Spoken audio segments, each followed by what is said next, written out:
ഹൈന്ദവാചാരങ്ങൾക്ക് CPM സമ്മേളന വേദിയിൽ അവഹേളനം. ഹൈന്ദവ സമൂഹം വിശ്വാസത്തിന്റെ ഭാഗമായി കാണുന്ന നന്ദികേശ്വര രൂപം പ്രചാരണത്തിന് ഉപയോഗിച്ചു. ഓണാട്ടുകരയിലെ പ്രധാന കെട്ടുകാഴ്ച മൂർത്തിയാണ് നന്ദികേശ്വരൻ. വ്രതനിഷ്ഠയോടെ ഭക്തർ നിർമ്മിക്കുന്ന നന്ദികേശ്വര ശില്പമാണ് രാഷ്ട്രീയ പ്രചാരണത്തിന് ഉപയോഗിച്ച് CPM ഭക്തജനവികാരം വ്രണപ്പെടുത്തിയത്. നേരത്തെ MV ഗോവിന്ദന്റെ ജനകീയ പ്രതിരോധ യാത്രയ്ക്കിടെ ഓണാട്ടുകരയിലെ ജീവത എഴുന്നള്ളത്തിനെതിരെയും CPM സമാനമായ രീതിയിൽ അവഹേളിച്ചിരുന്നു. പ്രശാന്ത് ശങ്കരമംഗലത്ത് ചേർന്നു. പ്രശാന്ത്, ഇവിടെ എന്താണ് സംഭവിച്ചത്?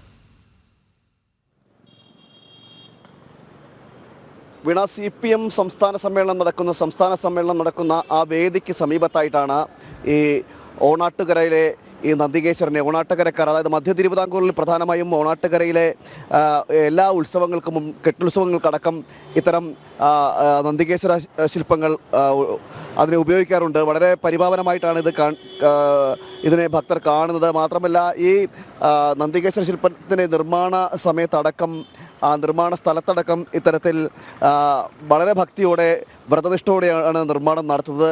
ഉത്സവത്തിന് ശേഷമായാൽ പോലും ഇതിൻ്റെ ശിരസ് സൂക്ഷിക്കുന്നത് തന്നെ അതിന് പ്രത്യേകം ഇടങ്ങൾ സ്ഥാപിക്കുകയും ആ ഇടത്ത് ഒരു നിലവിളക്ക് കത്തിച്ചുകൊണ്ടാണ് ഈ ശിരസ് അടക്കം സ്ഥാപിക്കുന്നത്. അങ്ങനെ വളരെ പ്രാധാന്യത്തോടു കൂടി കാണുന്ന ഒരു ശില്പമാണ് നന്ദികേശ്വരൻ്റേത്. പ്രത്യേകിച്ച് ഈ തിരുവിതാംകൂറിലെ മധ്യ തിരുവിതാംകൂറിൽ ഭാഗത്ത്, അതായത് ആലപ്പുഴ, കൊല്ലം ജില്ലയുടെ അതിർത്തി പ്രദേശങ്ങളിലാണ് ഇത് പ്രധാനമായും ഈ നന്ദികേശ്വര ശില്പങ്ങളെ ഇത്തരത്തിൽ ഒരു വലിയ പവിത്രതയോടുകൂടി കാണുന്നത്. ആ ശില്പത്തെയാണ് ഇവിടെ CPMന്റെ സമ്മേളന വേദിയിൽ അതിനെ ഒരു സമ്മേളനത്തിൻ്റെ പ്രചരണത്തിലാക്കി മാറ്റിയത്.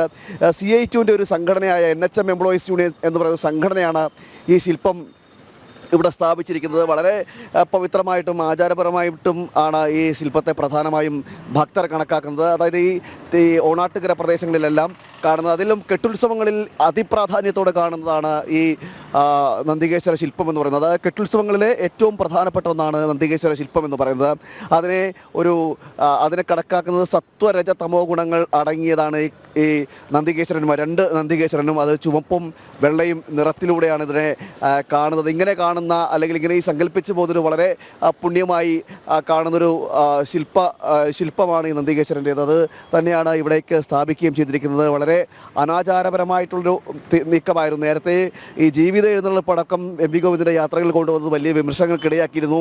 സമാനമായ സാഹചര്യം തന്നെയാണ് ഇവിടെയും ഈ സംസ്ഥാന സമ്മേളനം നടക്കുന്ന വേദിക്കരികിലും ഇത്തരത്തിൽ ശില്പത്തെ കൊണ്ട് ഈ ഇടതുപക്ഷം അല്ലെങ്കിൽ CPM നടത്തുന്നത്.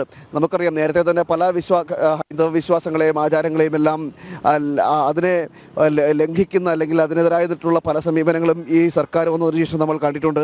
സമാനമായൊരു സാഹചര്യം തന്നെയാണ് ഇവിടെയും നന്ദികേശ്വരൻ്റെ ഈ പ്രതിമ, ഈ രൂപം ഇവിടെ മൂർത്തി സ്ഥാപിച്ചുകൊണ്ട് CPM നടത്തുന്നത്. ഇടതുപക്ഷം നടക്കുന്നതും സമ്മേളനം നടക്കുന്ന സമയത്താണ്.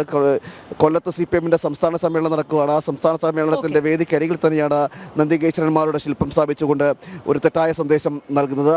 തുടർച്ചയായി ഇത്തരം അവഹേളനങ്ങൾ ഹൈന്ദവാചാരങ്ങളോട് നടത്തുകയാണ് CPM.